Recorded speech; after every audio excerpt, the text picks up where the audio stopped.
The day I almost sold my only pair of shoes to pay for surgery was the day he walked into my cafe.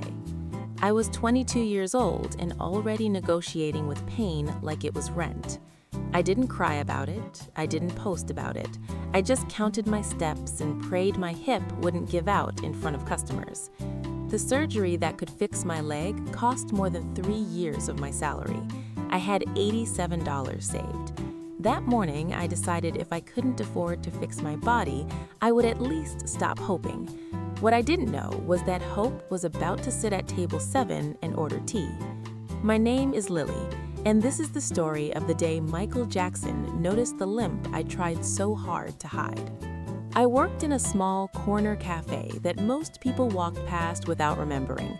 The walls were the color of old cream, and the espresso machine hissed like it was tired of working too. The floor near the entrance always stayed slightly damp on rainy days, which meant I had to shift my weight carefully. My left hip had been unstable since childhood. Doctors called it a severe structural condition.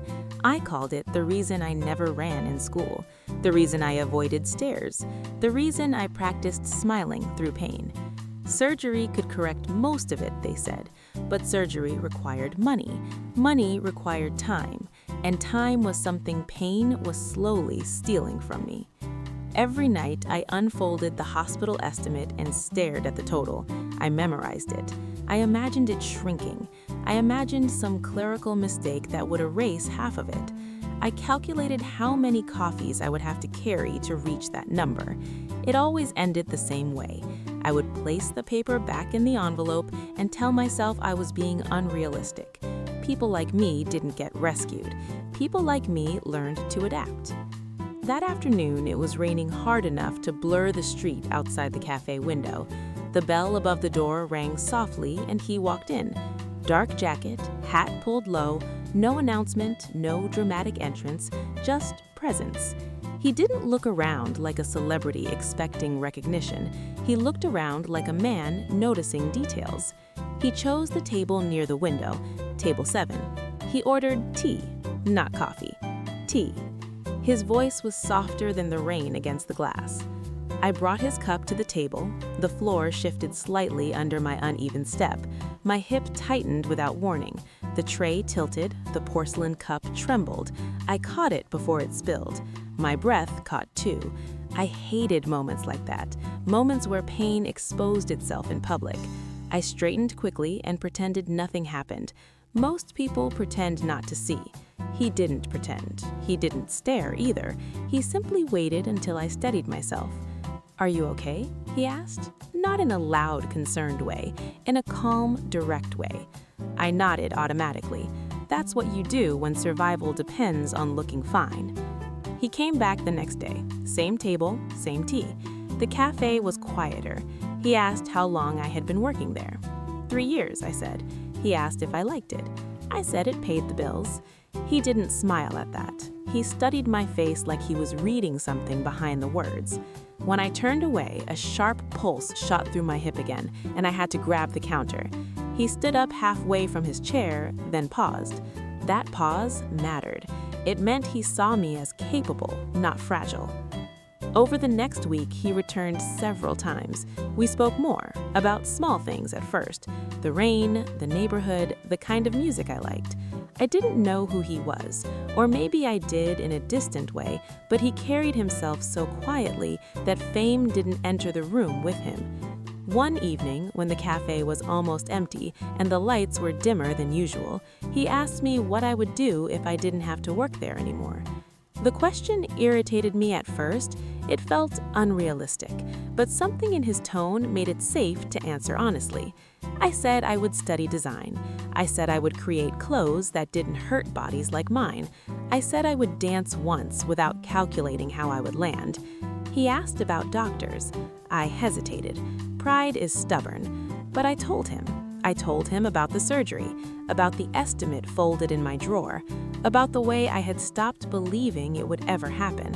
I made sure to add that I wasn't asking for help. He nodded slowly.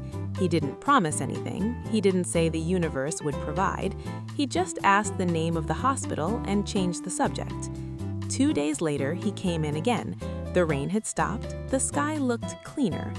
He drank half his tea and left an envelope on the table. "For you," he said simply. I assumed it was a generous tip. After my shift, I opened it in the storage room. Inside was a cashier's check. The amount covered almost the entire cost of my surgery. My knees gave out before my mind processed the numbers. I sat on the cold tile floor staring at the check like it might dissolve. There was a note inside, only one sentence: "Don't walk through life in pain if you don't have to." I ran outside, heart pounding, but the street was nearly empty. A car turned the corner, a door shut somewhere in the distance. He was gone. No announcement, no witnesses, just action. The hospital confirmed the check was valid. My surgery was scheduled within weeks. I remember lying on the operating table thinking about that sentence, not about the money, about being seen. Recovery was brutal at first. Physical therapy stretched muscles that had compensated for years. I cried more than I expected, but slowly my balance improved. My stride lengthened. For the first time in my life, both feet hit the ground evenly. Months later, he returned. Same table, same tea. I walked toward him without a tray, without hesitation. I walked straight. He looked up, and for a brief second, his eyes shined with quiet satisfaction. "It worked," I said. He nodded. "Good," he replied. I asked him why he helped me. He looked out the window at strangers passing by and said, "Because pain shouldn't be permanent when it doesn't have to be." He never allowed the cafe owner to know. He never accepted public thanks. Eventually, he stopped coming. I later realized exactly who he was. The world knew his name. I knew his presence. Years passed. I left the cafe. I studied design. I built a small studio focused on adaptive clothing for people with physical challenges. Every time someone walks into my space, ashamed of the way they move, I remember Table 7. I remember the rain. I remember the envelope. If you ask me what changed my life, I won't say money, I won't say surgery, I will say this. Someone noticed the limp I tried to hide. Someone decided my future was worth more than my silence. And because of that, I no longer count my steps. I just walk.